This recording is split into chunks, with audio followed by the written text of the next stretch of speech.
even where there is wide scholarly, and this is 752, even where there is a wide scholarly consensus concerning a particular matter, the truth is served by allowing that consensus to be challenged without fear of reprisal. Today's accepted wisdom sometimes turns out to be mistaken, and in these contexts, even a false statement may be deemed to make a valuable contribution to public debate, since it brings about the clear perception and livelier impression of truth produced by its collision with error, citing U.S. Supreme Court. That's the essence of what we have right here. That's the facts that have been alleged. Essentially, the state's position is because, as alleged, what President Trump said speech-wise or expressed either through his speech or conduct, which is still freedom of expression, because that's false in the eyes of the state, it's lost all protections of the First Amendment.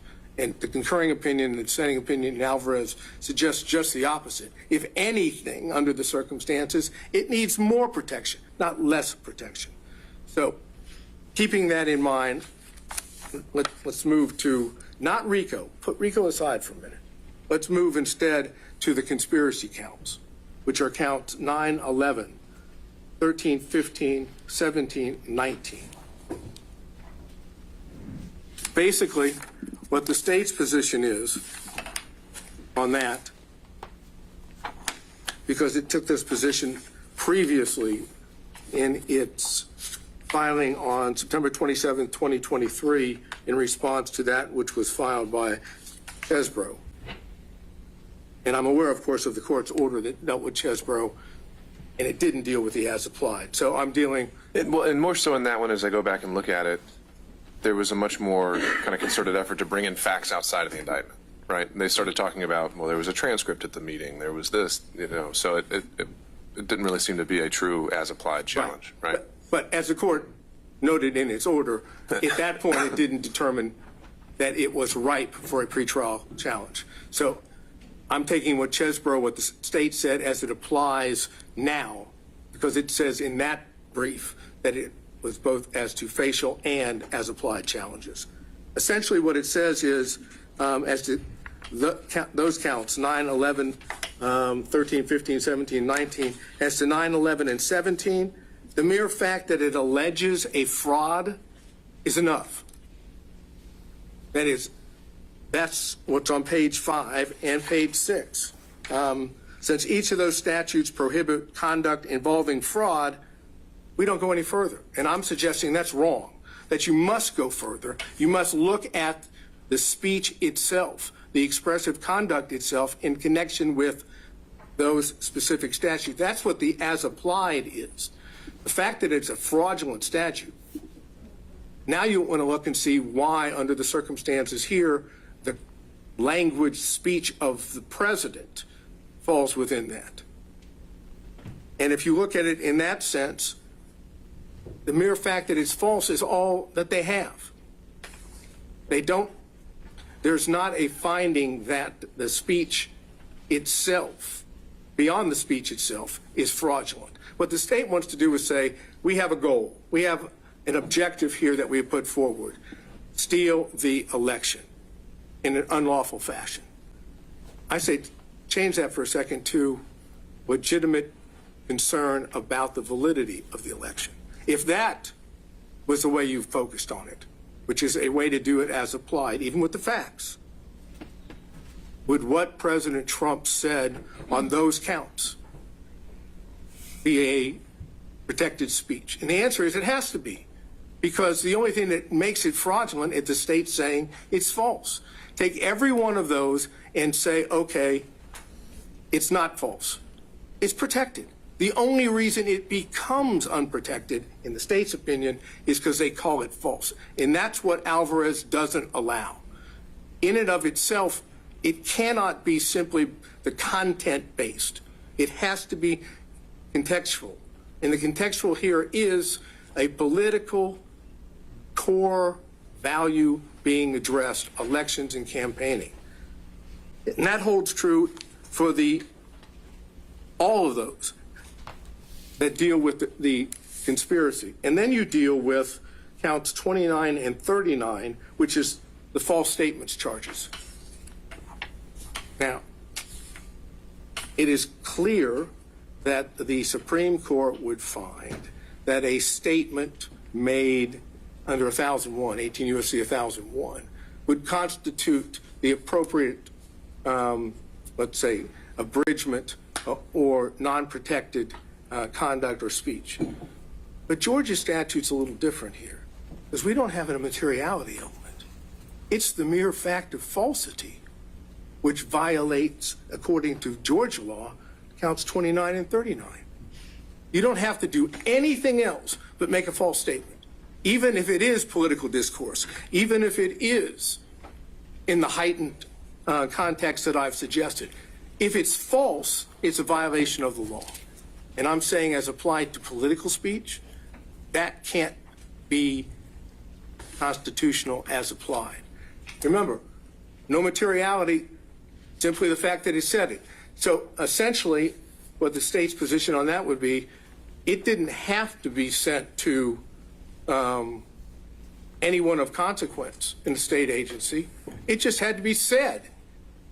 Indeed, if you look at, and the most probably best example is count 39, that's a letter written after the election in September of 2021 from President Trump to Secretary of State, in which it has, according to that, one statement.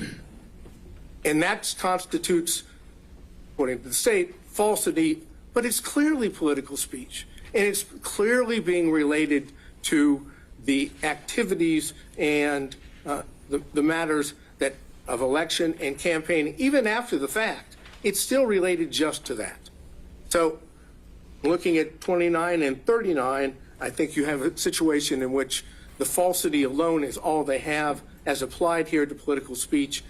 It is unconstitutional as applied under the First Amendment. And then finally, you have count 27. Quick question on that. Had you, I hadn't located one. Had you found anyone ever attempted a facial challenge on 161020? Yeah, in fact, I don't remember the name of the case, but it has been upheld, even though there was references to the fact that maybe materiality should be part of it. That's got to be the Haley case. That's right. That's right. Okay. So, yes, facially, yes. But Haley, of course, didn't go to the extent of trying to determine as applied in a particular context. And it's, again, I don't to repeat what I just said, but here we're talking about the heightened value of core political speech. And then with 27, we're talking about the filing of a false document. Again, the only thing there that involves President Trump is an attestation on the complaint. Now, all it refers to in the indictment is complaint. But again, we're talking about the act, the falsity, or the filing of false document is the falsity in the document itself. And I'm suggesting under the circumstances, that and that alone wouldn't violate that statute as applied. So regardless of the facial challenges, the question becomes here, is the mere fact that the state says fraud or false statement enough to get by an as-applied challenge? And our suggestion is it is not. Now let's go to RICO. And I think RICO is more difficult, to be honest with you, because we're talking about a much broader statute. At the same time, when you look at the allegations against President Trump, all of the allegations involved expressive conduct or speech. We have false statements alleged in overt acts, and again, all of which are political core value, political discourse. You have false statements in overt acts 1, 5, 7, 8, 17, 93, 97, 108, 113, 133, 135, and 157. Purely, the only allegations there are falsity. There's no allegation beyond the fact that those statements are made. And I'm suggesting that, again, heightened political speech has to be looked at differently. When it comes to tweets, which is at least the way the state sets it forth, is also political speech, and here certainly by the then President of the United States. You have tweets in 22, 26, 27, 32, 75, 100, 101, 106, 114, 128, 138, and 139. So the majority of the overt acts involve false statements or tweets which are clearly political speech. How best to deal with that under the circumstances? To prosecute those under a broad RICO charge, supposedly with contesting an election by, I guess, illegitimate speech or expressive conduct? Or is the way that we are set up as a country is that the First Amendment plays through this by others, by those that are complaining that it's false, proving it's false, bringing forth the truth? That's the essence of what Alvarez has said. That's the essence of what a case called Brown versus Hartledge, which is cited in Alvarez. It's 456 U.S. 45 at 61, a 1982 decision. All of those speak in terms of when you're dealing with that speech, that political speech, you're best to deal with it through the pushing forth a counter view of truth, not prosecuting the speech maker or the person that is articulating his political views. Here we've done just the opposite.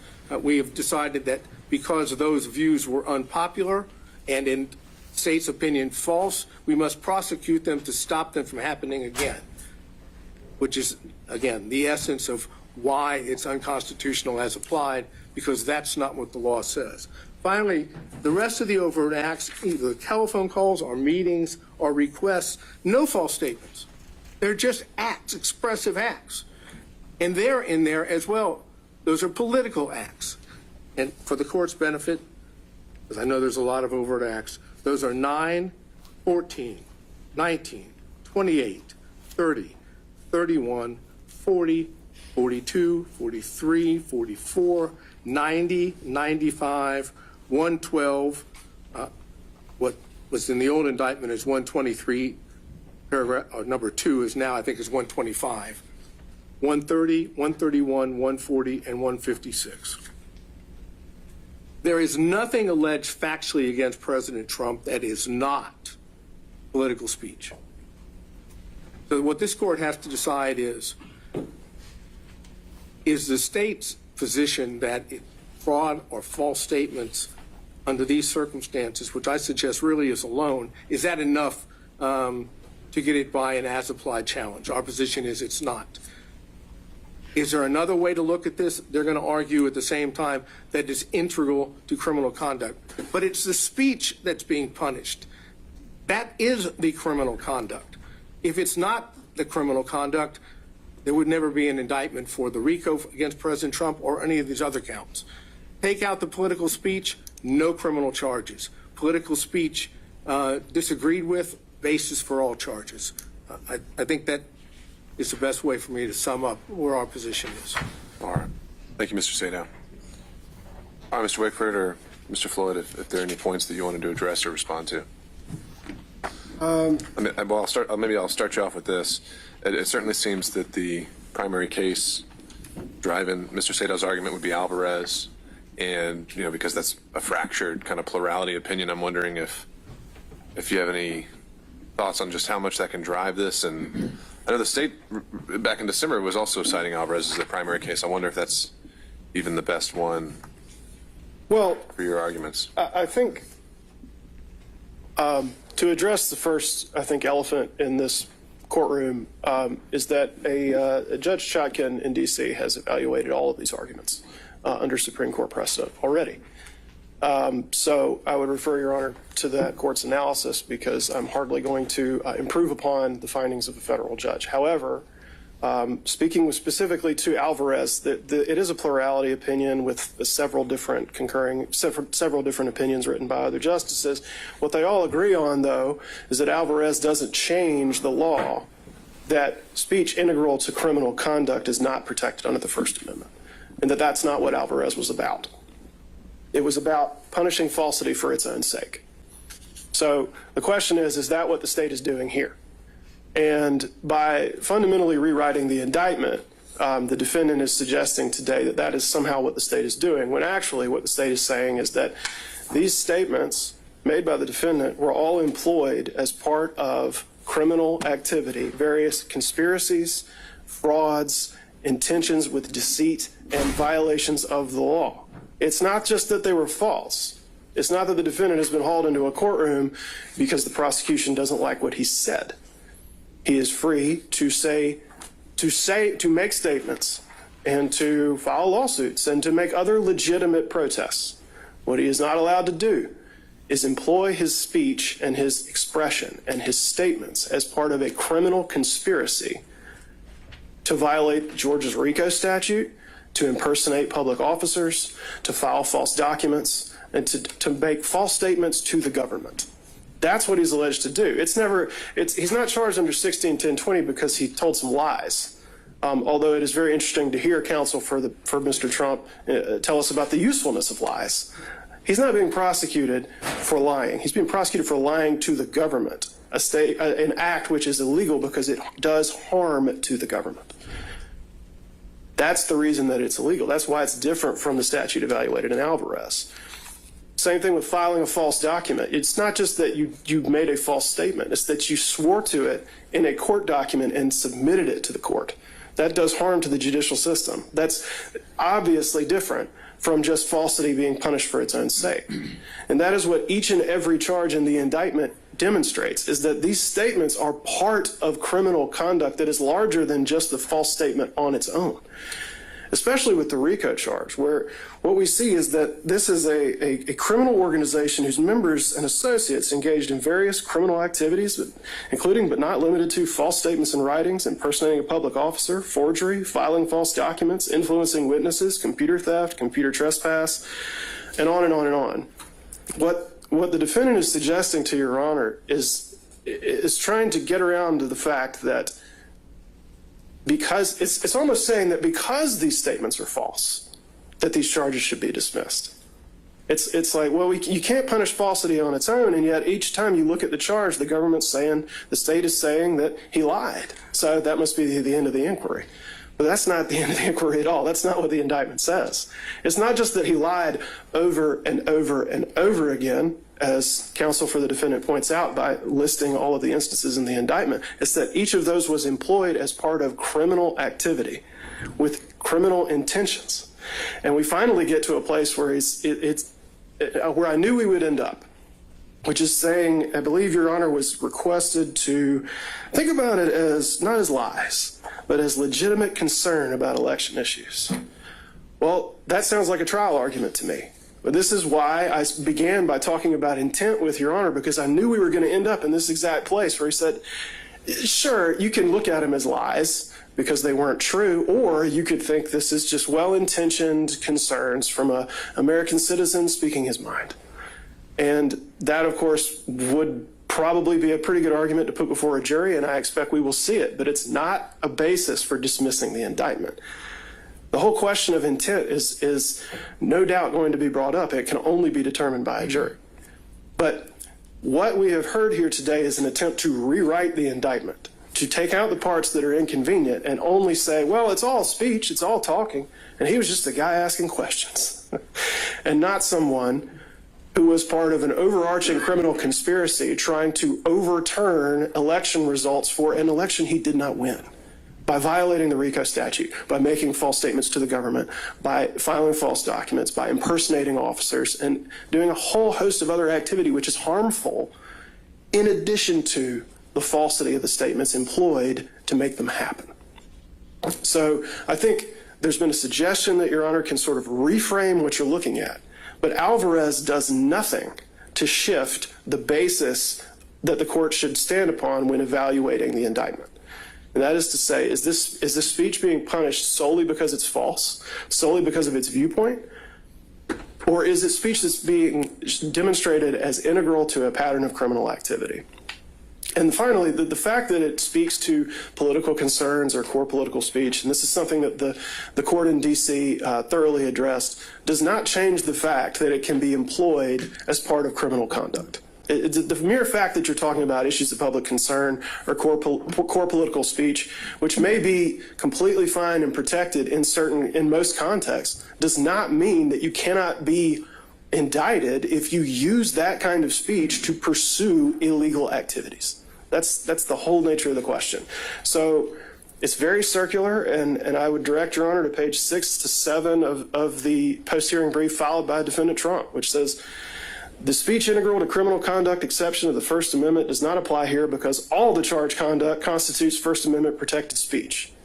That is a very neat circle. The First Amendment protects us because all the speech is protected by the First Amendment. And in the end, no matter how much we hear about obviously the noble protections afforded by the First Amendment, all of this is an effort to get Your Honor not to look at the basic fact that this speech, this expression, all this activity is employed as part of a pattern of criminal conduct in a host of ways.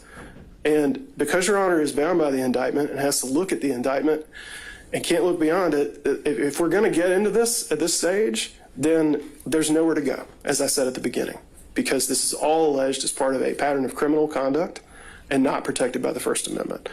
Any argument to the otherwise is just to try to pretend like that's not true. All right. Thank you, Mr. Wakeland. Thank you, Your Honor. Your Honor, may I add one point briefly? Sure. Thank you. Wait a second, we're being doubled up on here? This is not a trial. I think you can handle it, Mr. Sadow. And this is, I'm just going to be on one specific point, not duplicate the argument made before. I believe Defendant Trump fundamentally misunderstands the role of an overt act in a conspiracy case. As we've discussed many times previously, this is a RICO conspiracy case. And so we heard Mr. Sadow discuss various overt acts and say, well, but this is just a tweet, this is just a phone call, this is just X. The unspoken underlying and incorrect premise then is that every overt act must be a crime.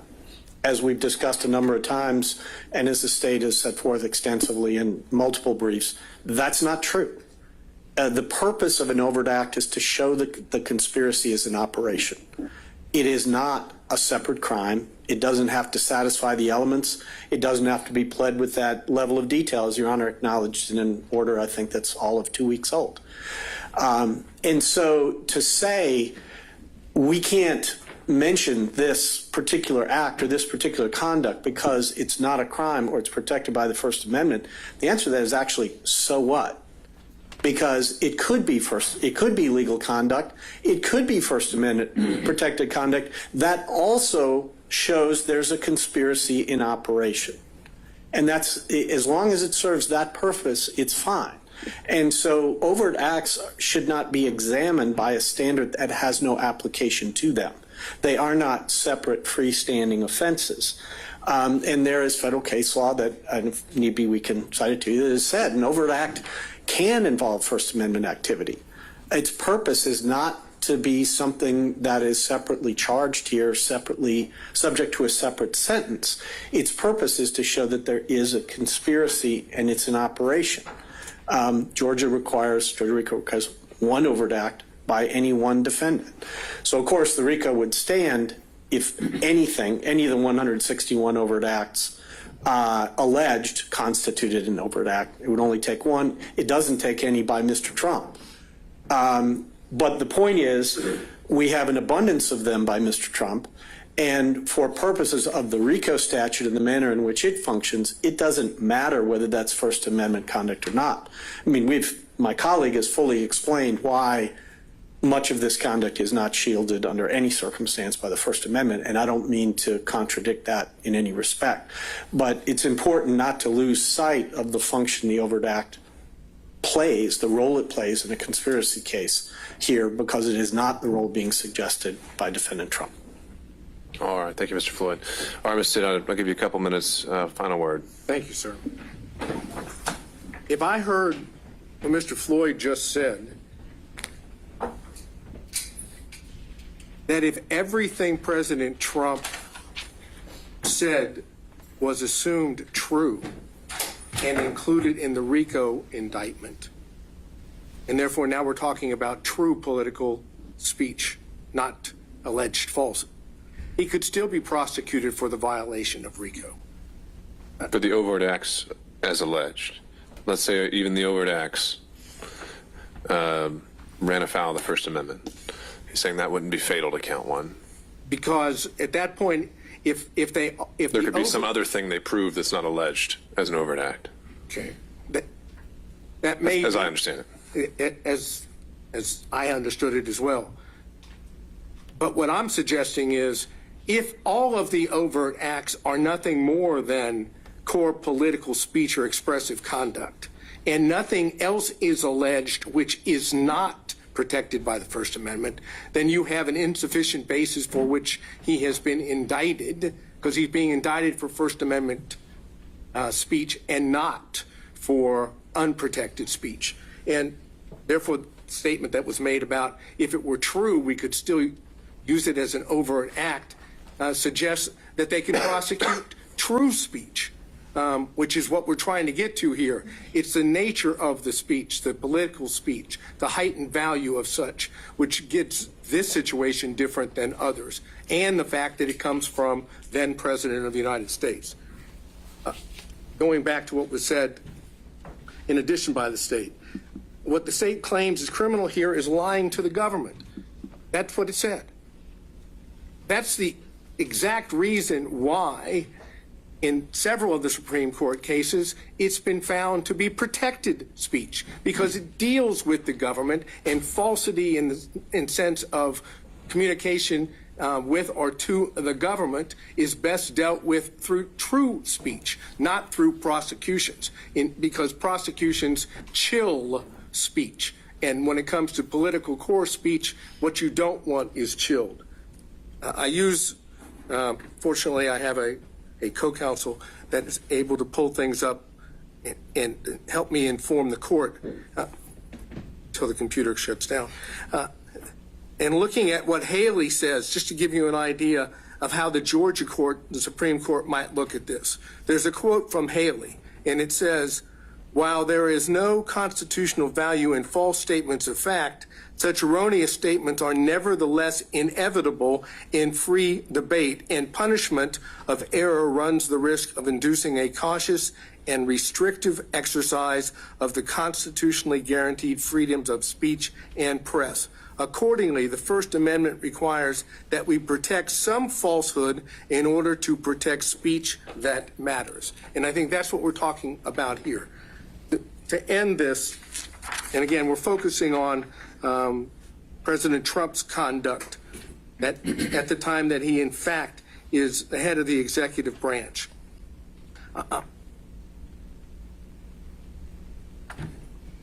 There is references to this in Brown v. Hartledge, and I cited that earlier. A well-publicized yet bogus complaint on election eve raises the concerns that you may have some impact that would affect an election. But the preferred First Amendment remedy of more speech, not enforced silence, has special force. Underlying our dependence upon more speech is the presupposition the right conclusions are more likely to be gathered out of a multitude of tongues than through any kind of authoritative selection.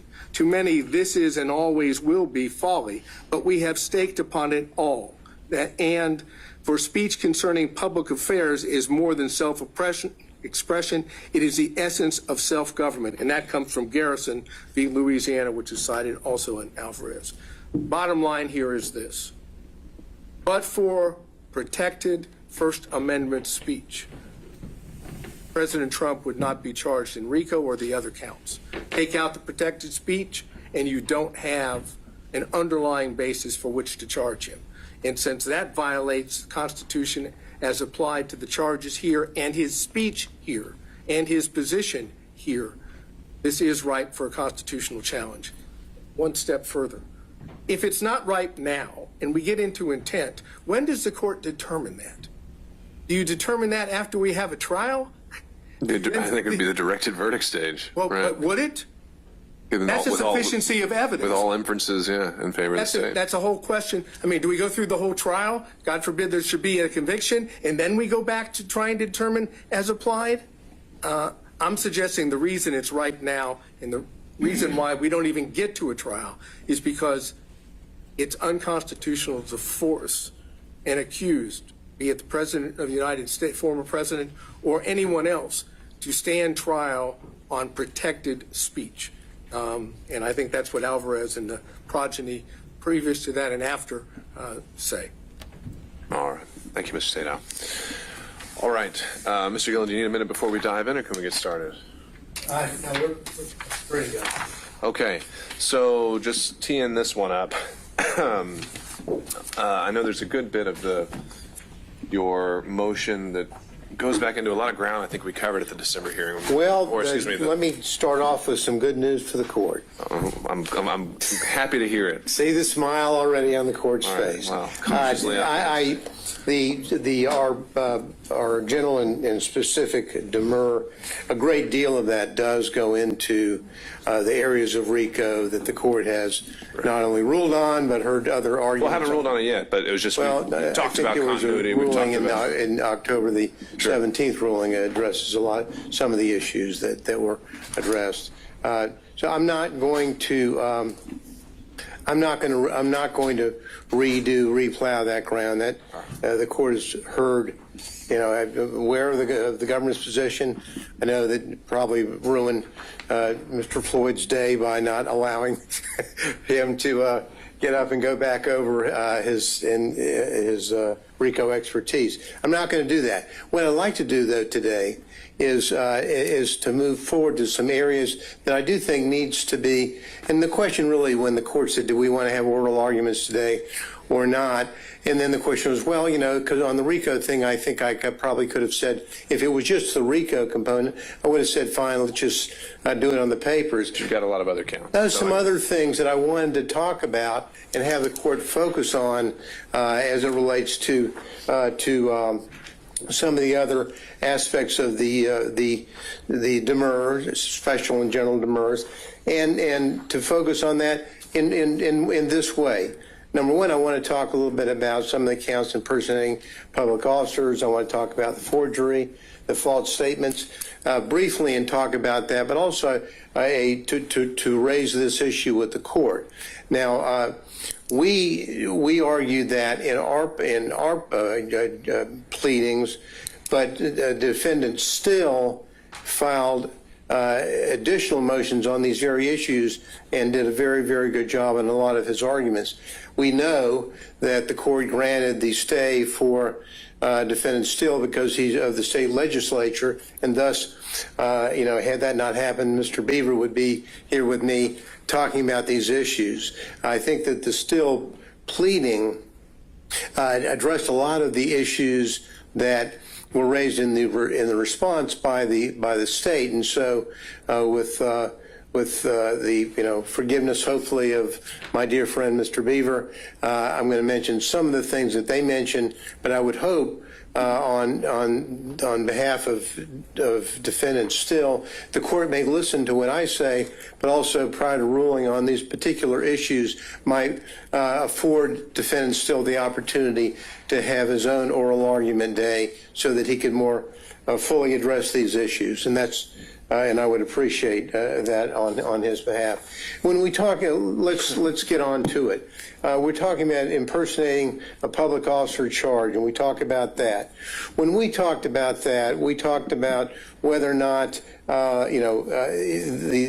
charge. Definition of public officer, right? Impersonating a public officer charge, count 8. We say that's subject to dismissal.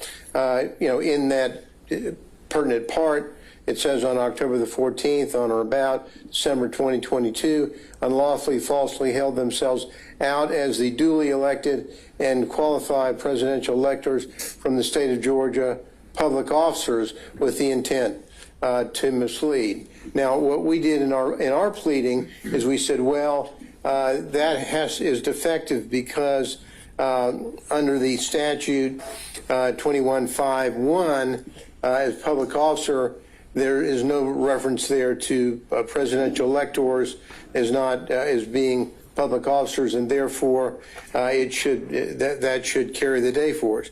The state's response says, well, not so fast, Mr. Gillen. We've got cases here that talk about situations in which 2151 doesn't carry the day and isn't. Well, not even cases. I mean, the statute itself. Right. I mean, you're pulling that from the ethics statute. Exactly. So I'm not really sure why I'd even look at that. I mean, public officers all throughout the code, and it's just kind of one of those hanging kind of question marks, I suppose. So what the state does, and I can see the court's point. I'm not going to argue that.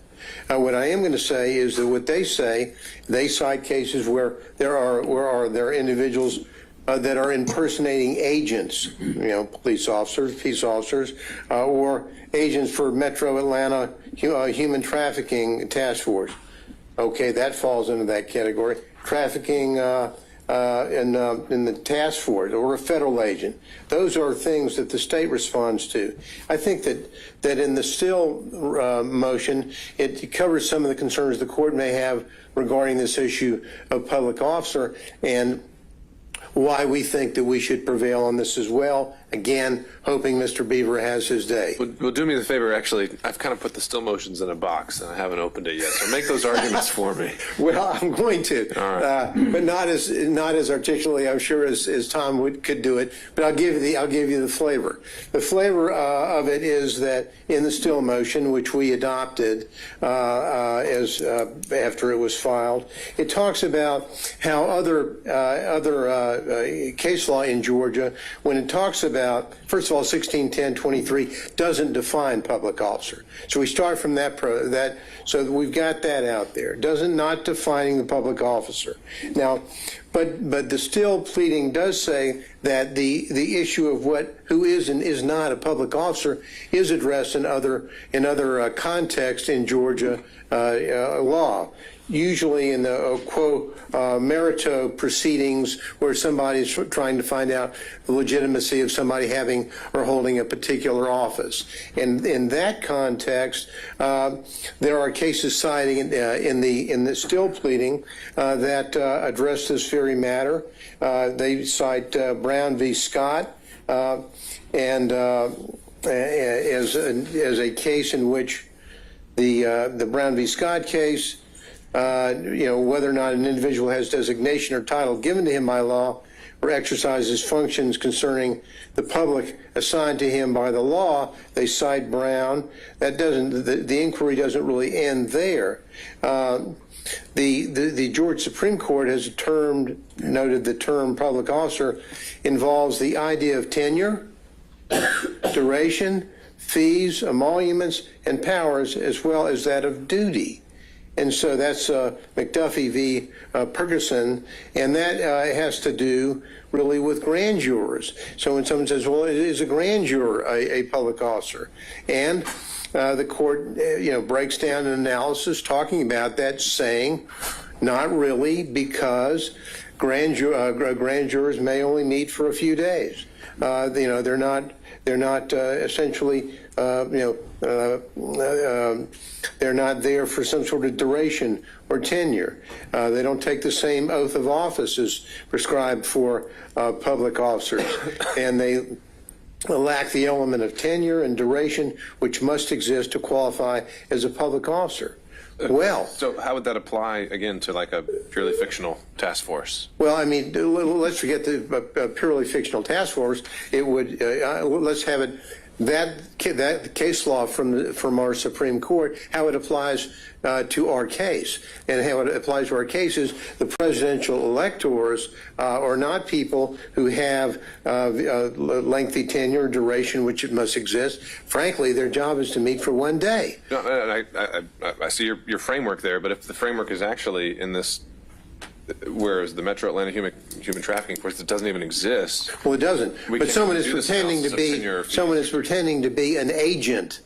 Maybe they're a part-time. I mean, it seems like. You know what I mean? We might agree to disagree here, because I think that when someone says, "Well, here's my badge. I'm an agent of enforcement of the law for," and then names a particular entity that doesn't even exist.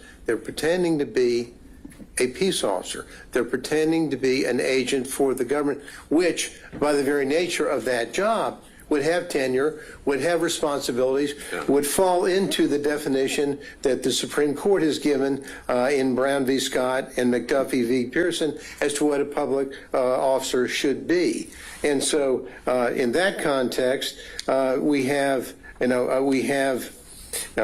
same thing actually. It popped up again on the issue of in Morris v. Peters, another case, Supreme Court case, dealing with whether or not someone is a public officer. That had to do with a quo warranto against the chairman of the Georgia Democratic Party and whether or not he would fall in as a public officer. Bottom lining it, like in that case, and which found that he was not, like grand jurors and public party officials, presidential electors are not public officials under Georgia law, especially for purposes of 161023. Their jobs, services are temporary, like the grand juries.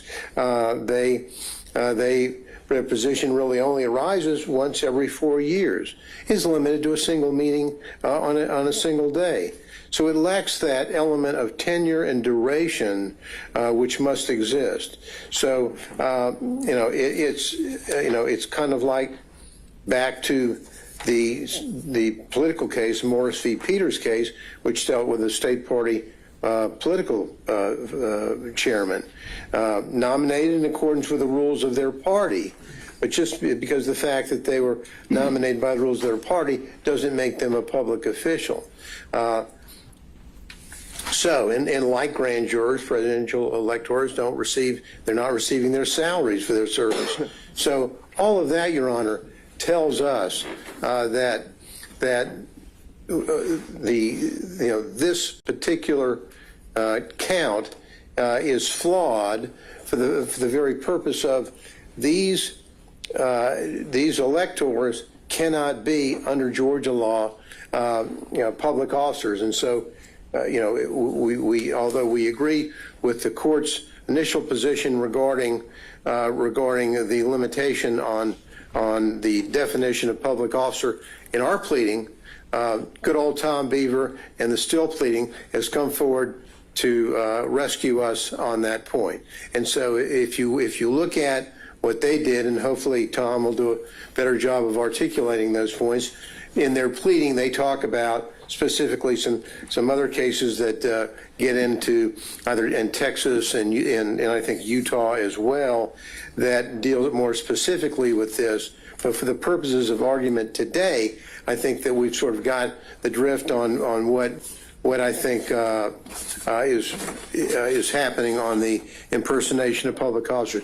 They're not public officers, and clearly under the direction we believe of our Supreme Court, they could not be so judged. Now, again, I'm not going to spend a whole lot of time up here with the court, but I do want to touch on a few of the other components of our pleading. The forgery counts. Now, we indicated in those counts 10 and 16 are sufficient to dismissal. Writing a check in a fictitious name or manner that the writing is made or altered purports to have been made by another person. That's the definition of 1610. We have what we have here in this indictment is we have an assertion that a writing or other than a check in a manner that the writing has made purports to be made by authority of the duly elected and qualified presidential electors from the state of Georgia who did not give such authority. Now, that's what they allege. Let's break that down as to why, and the state's response to us saying they want to focus on the phrase under the authority, and what we have here is the concept of what is the authority, who is this on October the 14th, who was the duly elected and qualified presidential elector from the state of Georgia who did not give such authority on December the 14th, 2020? Now, the answer to that is that as a matter of law, simply as a matter of law, and we're going back, Your Honor, to some of the arguments we've made with the court earlier on the issue of supremacy clause, were worthy of at least highlighting some of those points to the court for the purpose of making our point here.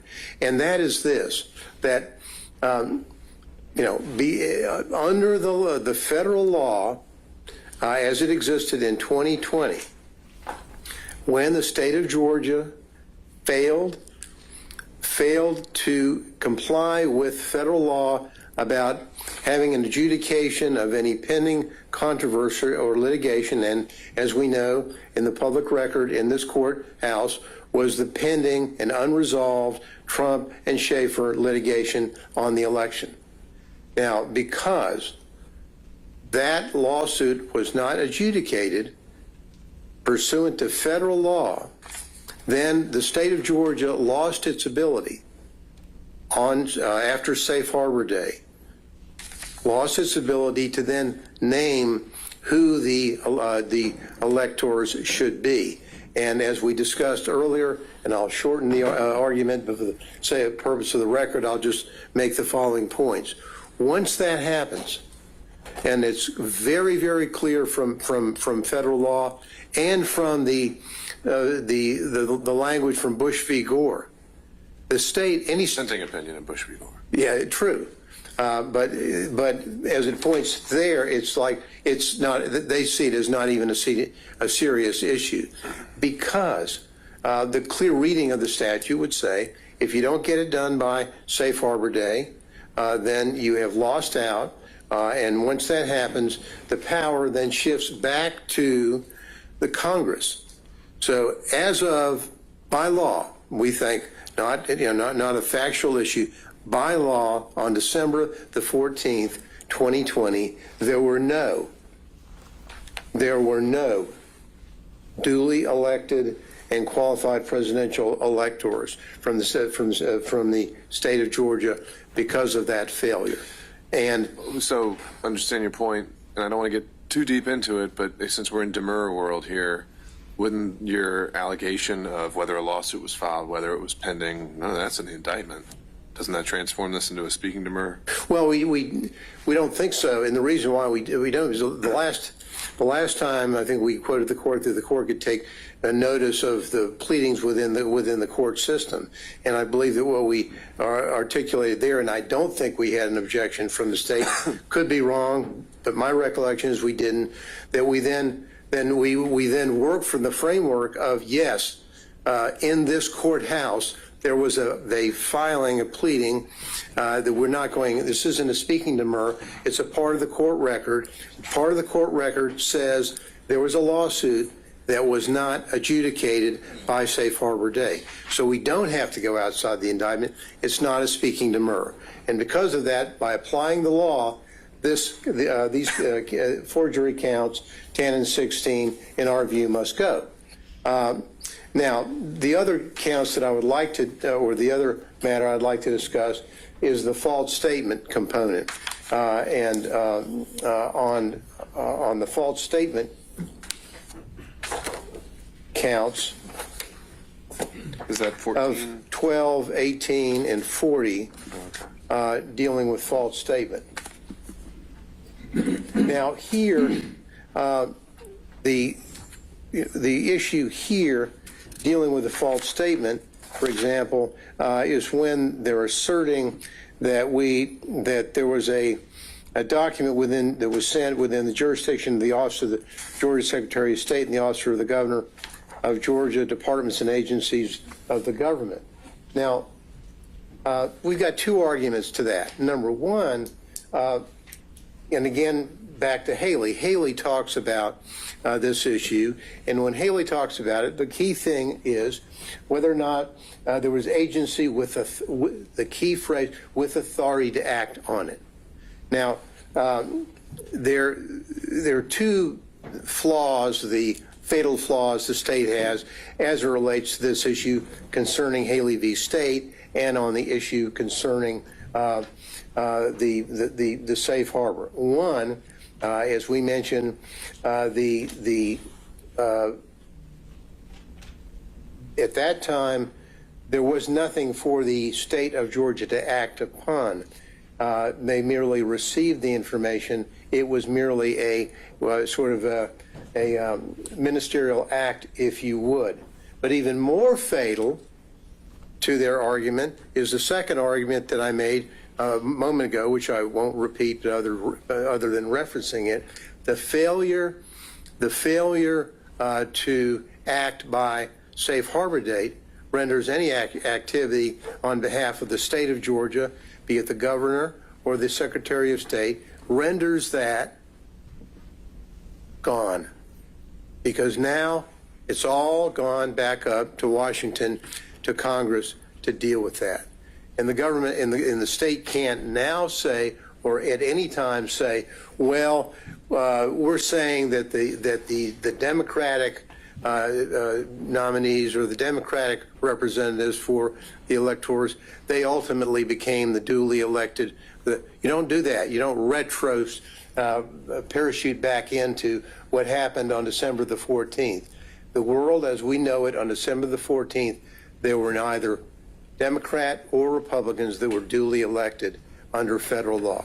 And so, given that, we believe that the false statement counts should go. Thank you, Your Honor. All right. Okay, any thoughts from the state in reaction? Mr. Wooten, this one's yours. Yes, Judge. Why don't we pick it up on that last point, because I know we've dived into some of this, not so much the safe harbor aspect of it in that argument, but the idea that the governor's office and the Secretary of State's office just didn't have jurisdiction. I know you've said that that's an issue of fact that needs to be proven, but isn't that also something that could be shown as a matter of law potentially? And I know you don't agree to it, and so you can cover all that. Sure. I don't agree that it's a matter of law. It is an issue of fact.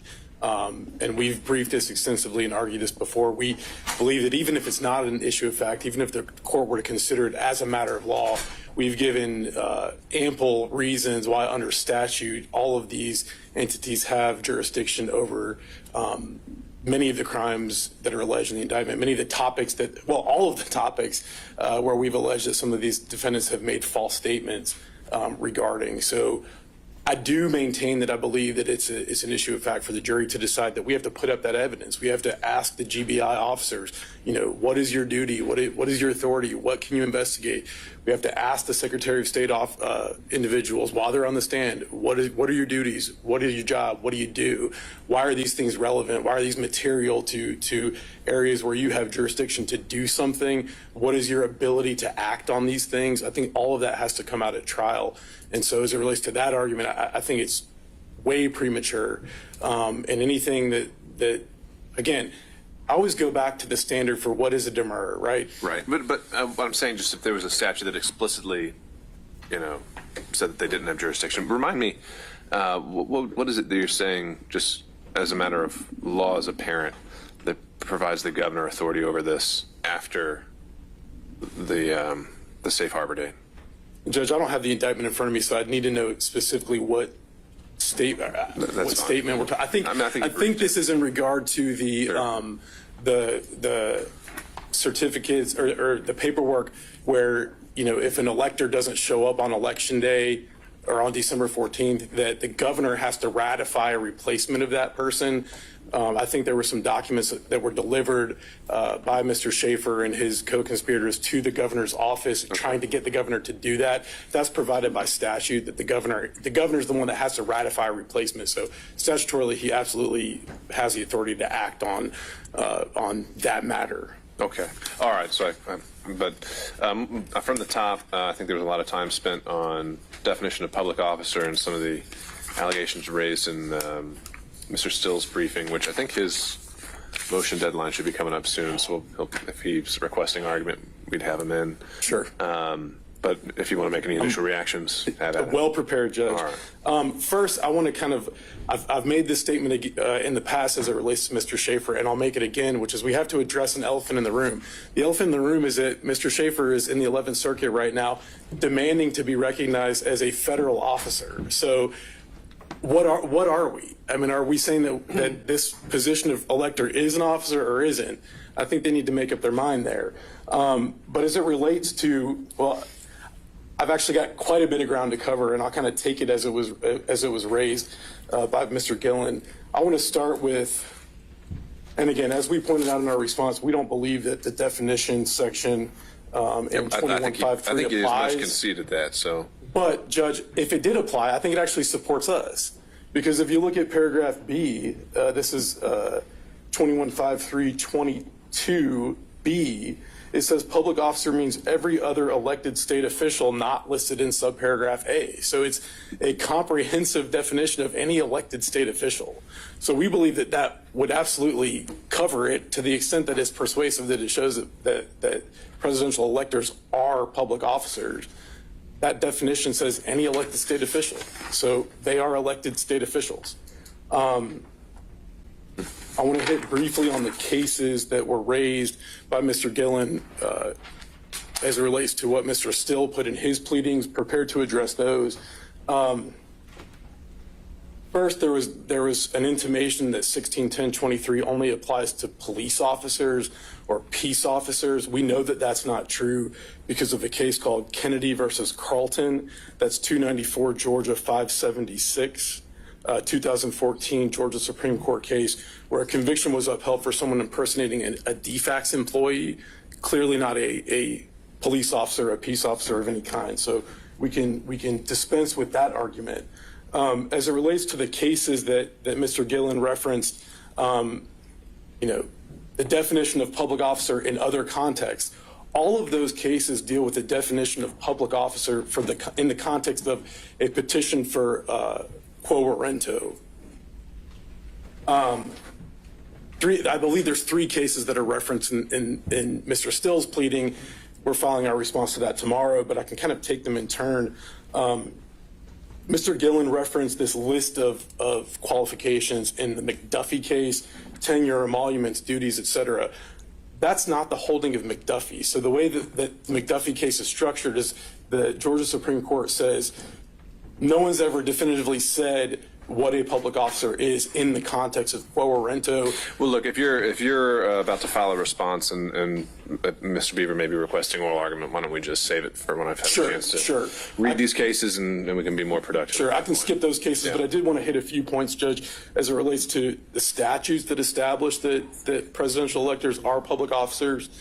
First of all, the actual office itself is created by law. So it's created by the United States Constitution, Article 2, Section 1, Clause 2, and it's also created by OCGA 21-2-10 that actually establishes that there is an office of presidential elector in this state. They have duties that are established by law. Those are established both in the U.S. Constitution in the 12th Amendment, as well as at OCGA 21-2-11. By law, they're elected by the public, 21-2-10. And also there was a reference that they don't get a salary. That's actually not true. There's a compensation for presidential electors that is set forth by law at OCGA 21-2-13. Additionally, the election code itself refers to the office of presidential elector. It refers to it as an office. In 2 places in particular, 21-2-132A and 21-2-132E. And again, we again rely on those cases that Mr. Gillen discussed. Garrison versus the state, 276 Georgia App 243, 2005 case, where someone was convicted for impersonating a federal agent, an unspecified federal agent, and that conviction was upheld by the Georgia Court of Appeals. Cert was denied by the Georgia Supreme Court. And then the Libri case where they, of course, impersonate the Metro Atlanta Human Trafficking Task Force that doesn't exist. So we would argue to the court that the definition for 161023's purposes that our appellate courts have applied a very liberal definition as a public officer. It doesn't even have to be a real public officer, doesn't have to be a state officer, anything that purports to be, someone acting by authority of the government is a public officer. And that's certainly what presidential electors do. Their positions created by law, their duties are established by law. All right, so jumping down to the forgery counts. Again, elephant in the room. 1691, there's at least 5 ways that you can violate the forgery statute. The cases that Mr. Schaefer relies on, Jackson versus the state, that's someone who was charged with forgery based on purporting a document purporting to have been made by another person. We did not charge under that provision of 1691. We charged under the final provision, which is by authority of one who did not give such authority. Mr. Gillen says that we didn't object to looking at these, things in the record in other cases. Let me be clear for the record, we do object. That's the definition of going outside of the indictment. So we agree with the court that considering those things outside of the indictment absolutely transforms that into a speaking demurrer is void. It can't be granted. If you look at the counts, the forgery counts, they track exactly the forgery statute. Case law tells us that that's what's sufficient for a general demurrer. I don't know that there's anything else to say about those counts. As it relates to the false statements, again, address that at the very beginning, but I would point out that in Haley, where both the conviction was upheld and the indictment itself was approved of, the indictment said this on the false statements counts. It said that the defendant did knowingly and willfully make a false and fictitious statement and representation in a matter within the jurisdiction of the GBI, a governmental agency, by calling himself the Catch Me Killer and stating that he killed 16 people. It doesn't allege any of the things that Mr. Schaefer says in his pleadings that have to be alleged. They don't have to be alleged. Like they've done in other motions, defendant here is trying to add elements to this offense that just don't exist, trying to add pleading requirements that don't exist. And Haley tells us the case itself directly quotes the indictment. That indictment alleges far less than what we allege in our indictment. And they said that the Georgia Supreme Court said that case is just fine. I don't think that Mr. Gillen addressed the filing false documents motion. I believe in the pleadings they state that those counts are flawed because they fail to allege that the filing of the false documents didn't succeed. Again, that's not a requirement in an attempt charge. And they also say that the counts don't say who actually attempted to place documents in a mailbox. The way that we've charged the count, we've charged all of those defendants individually and as persons concerned in the commission of a crime. And so it'll be for the jury to determine if all the defendants are liable for what one of their co-conspirators did. With that, I'll take any questions that the court might have. Thank you, Mr. Worthing. Thank you. Okay, so Mr. Gillen, your last motion we had for today. I have Oh, sure. 60 seconds for Sure, have at it. brief.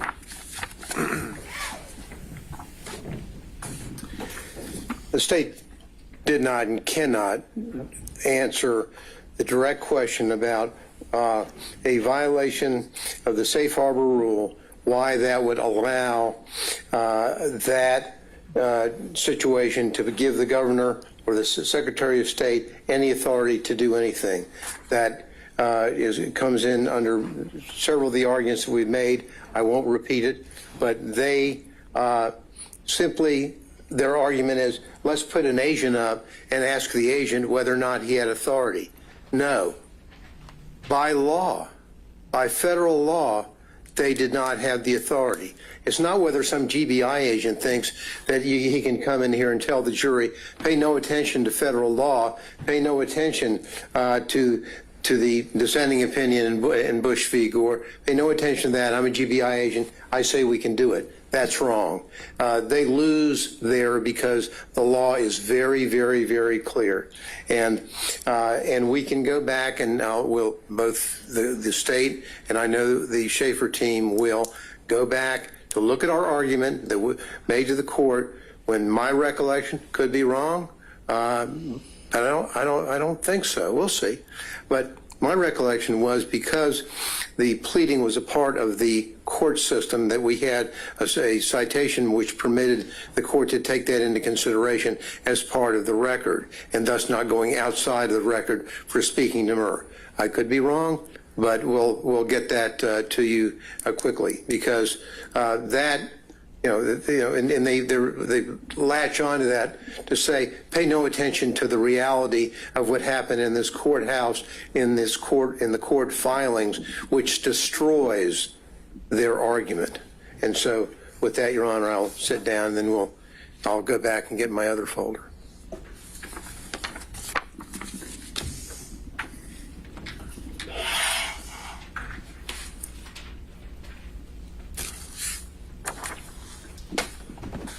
So, on your last motion here, kind of as we were with the First Amendment issue, I think we need to figure out where we are procedurally. Federally, it sounds like, this would be a pretty common motion. It'd be a surplusage motion. Georgia, it's not quite as clear for us. So, excuse me. Let's start with just the authority to kind of take a scalpel to an indictment and cut out things we don't like. Well, I mean, Your Honor, we talk about there's two components to this motion. One, there's the strike surplusage, and then there's a dismissal that we asked for, which is kind of also a component of the other. Now, we cite the State v. Corin on the issue of being able to. The allegation, the indictment is not wholly unnecessary to constitute an offense as mere surplusage. We think. Right. When we read the surplusage opinions, we're talking about, a miscited code section or a wrong date or something like that. So I don't know. I don't think that's what you're characterizing. No. I guess this is where I'm. It's more just a legal conclusion, right? Let me. A legal conclusion, number one. But it's even more than that. It's this. When they continually, in their pleadings, in the indictment, in their pleadings, in their extrajudicial comments that they make, they have bombarded the defendants, the electors in this case, with the concept of and the phrase of fake electors. Now that is not. That is a description, a conclusion, and a pejorative description. So it's a legal conclusion you very much disagree with. It's the core of your defense. I think it's not only a legal conclusion, but it's also something that should be stricken because it is just a pejorative statement. I'm not saying. I'm saying. I can call you something really nasty in an indictment, and it doesn't necessarily have to be a legal conclusion about your violation of a particular law. And so that's what we have here. And we have this permeating this case. Well, I'm just trying to, again, based on what we've seen and is allowable in Georgia, let's just make it simpler. If in a murder indictment someone's alleged to have acted with malice aforethought, that's a legal conclusion. Well, that's right. And it's something that the defendant may really have an issue with. But we don't strike it. We just go forward and we go to trial. Different world, different cases, not the point that I'm trying to make. What I'm trying to make is, and you put in malice aforethought because you put that in there to define the terms. Sure. What about this one? There's one I remember when we talk about nicknames and aliases. And I remember there's one in Georgia from the 90s. They put in an alias of Stomper. And he had beat the defendant to death. Well, and the Supreme Court said, that's okay. You know why? Because they probably proved that there was an alias of that guy called Stomper. That's different than that trial. The state's saying we're going to prove that you're an unlawful elector. Well, no. In this indictment, what they have done in the indictment, it's not necessary if they want to. And we think it should be stricken. We think the count should be dismissed. We know that based upon the case law that we've cited. But in closing arguments, Lord forbid we ever get to closing arguments, hope we don't. But if we did, and they stood up and they said, well, we think that they were that we think the evidence shows that they were fake electors. That's one thing. That's argument. That's advocacy. There's no place for it in the indictment, and there's no place for it in what they have done, not only in the indictment, but in their pleadings and statements they've made outside to the media. What they have tried to do is they want to have ingrained in the minds of the community and of jurors a concept that if you were not a Democratic elector on December the 14th, casting your vote at some other part of the state capitol, then you are a fake elector. And that is a pejorative term, not necessary for the charges, and should be stricken. That's the point that we're trying to make. And as it relates to our other arguments concerning the dismissal of those counts, I don't think I need to go back over most of my argument, or our argument on that really deals with the Electoral Count Act, so I don't think I need to revisit that in case the court We'll get there. really wants to hear that again. I don't think you do. But absent that, Your Honor, we think, number one, that the count should be dismissed for the reasons articulated earlier and in our pleading, and number two, that even if the counts are dismissed, in addition to that, references throughout the indictment to fake electors should be stricken as well. Thank you, Your Honor. All right. Thank you, Mr. Yellen.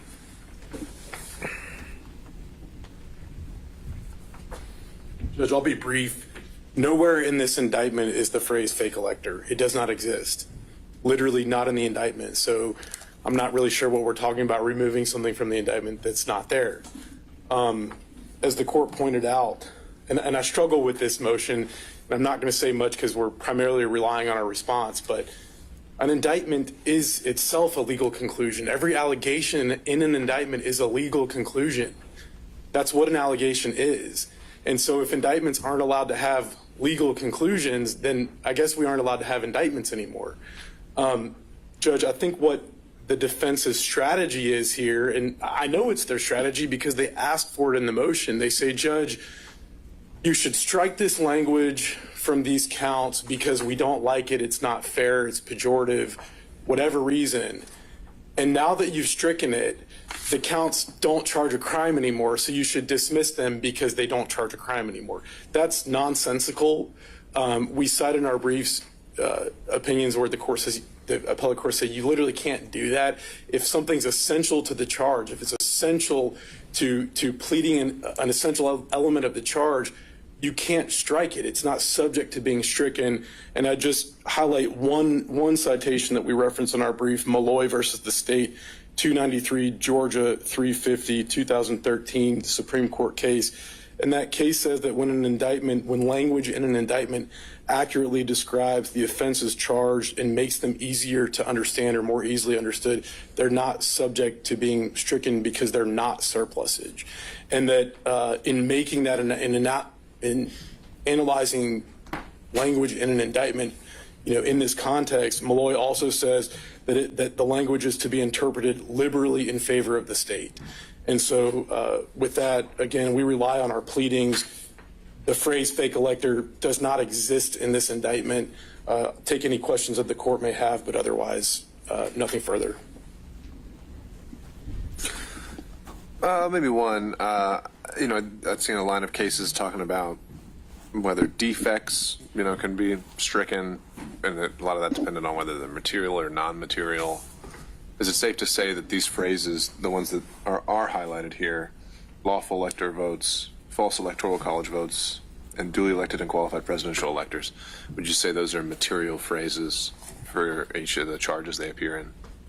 So I think that's a great question, and I think there's kind of a superficial answer and then maybe a more in-depth answer. My superficial answer is yes, they're material in the sense that they make the charges more easily understood. They're accurate to describe the charges.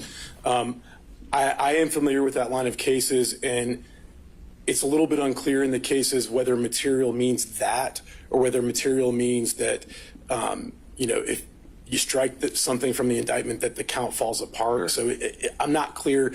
What I know is in this context, I don't think it matters because what's being challenged, I think that it's approved of by our appellate decision. If you've happened to go down that road, though, and we take the position that material means it can still survive general demurrer. Any thoughts there? Judge, again, turning back to Malloy, the holding in Malloy is that as long as the language in an indictment, even if it's not essential to an essential element, as long as it's accurate, it describes the offense's charge, and it makes it more easy to understand, it's simply not surplusage. If it's not surplusage, it's not subject to being stricken. But do we think these phrases are material and meaning they're necessary to survive a general demurrer? I don't have them in front of me. So. I don't either, and so I hesitate to give an answer without the indictment in front of me. That's fine. You know, again, as long as the charges track the statute, they survive a general demurrer. So anything that's not statutory language, I guess, wouldn't fall into that category. But then we get into special demurrer territory, and that's a whole different situation. All right. Fair enough. Thank you, Judge. Okay. Thank you all. Anything else we should, or matters of housekeeping, anything else we need to take up before we break? Anything from the state? Nothing from the state, Your Honor. All right. Thank you, Ms. Young. Anything from either counsel? Okay. Then we'll be adjourned. Thank you. Thank you, Your Honor. Thank you, Judge.